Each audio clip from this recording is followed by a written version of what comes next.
I started reading some more literature, and getting hold of literature was not easy. There wasn't a lot published in English, and one of the other pieces of the community that helped was Dr. Ruth Shearer, who was an oncologist at the University of Washington, had gotten an interest in 2,4-D, and Richard got us connected.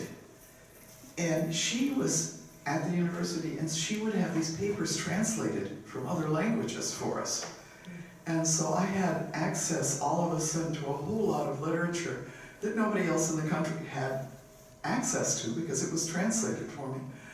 And I said, you know, certainly Agent Orange and possibly just 2,4-D could be responsible for this.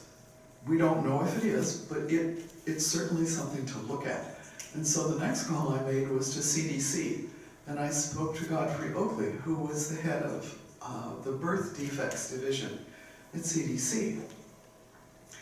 And he said, oh yes, I know where you are. He said, there's a map on my wall. You're one of the 4 hotspots in the nation for anencephaly.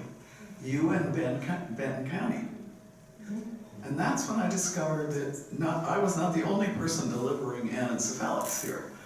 And there was one that I think Peter Cookson delivered, and then there were 2 that I heard about that were home births, that were buried when they were, after they were born and died. They were buried. And I started thinking back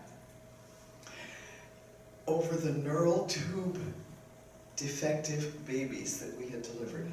We delivered an anencephalic, I delivered an anencephalic child. That's a child that has no conscious brain, just, they kind of look like a frog. Now, the incidence of these malformations is tiny. And then we delivered a second one. And then we delivered another child with a borencephalic cyst. That's another neural tube defect, brain defect.